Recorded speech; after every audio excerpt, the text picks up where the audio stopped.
Jesus' very last act on earth is also one of his most puzzling.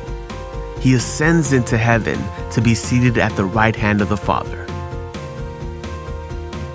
On the surface, the ascension appears to show Christ leaving our world. But if we see the ascension resulting in less of Jesus' presence instead of more, then we are missing out on a powerful truth about the ascended Jesus. When Jesus encounters Mary Magdalene after his resurrection, she throws her arms around him. She had lost him once, and she would never lose him again. But Jesus says to her, "Don't hold on to me, Mary, for I have not yet ascended to the Father." One could assume that Jesus is saying this because his resurrected body is sacred. But later Jesus invites Thomas to touch his wounds, so that can't be the case.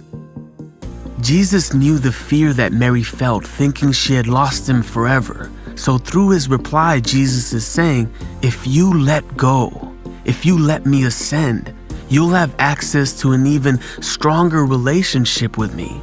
Mary, the way I am right now, there's a chance you could lose me.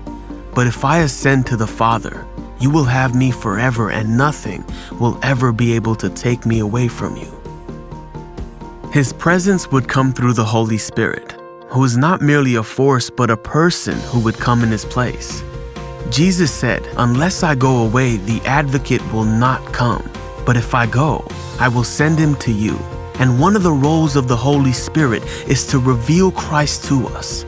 This is why Jesus said that through the Holy Spirit, he would finally show himself to his disciples.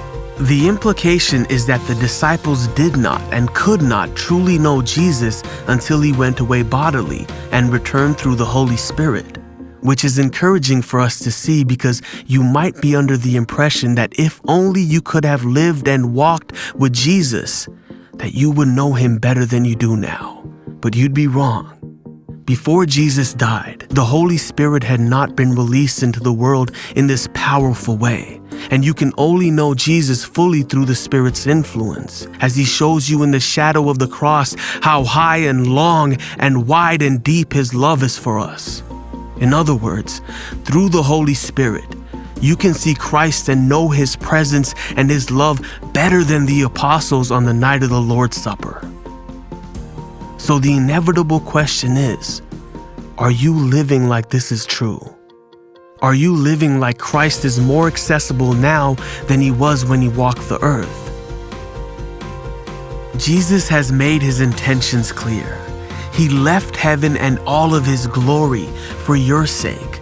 And through his ascension, he has made himself infinitely available to you. Christ has drawn near to you. So draw near to him.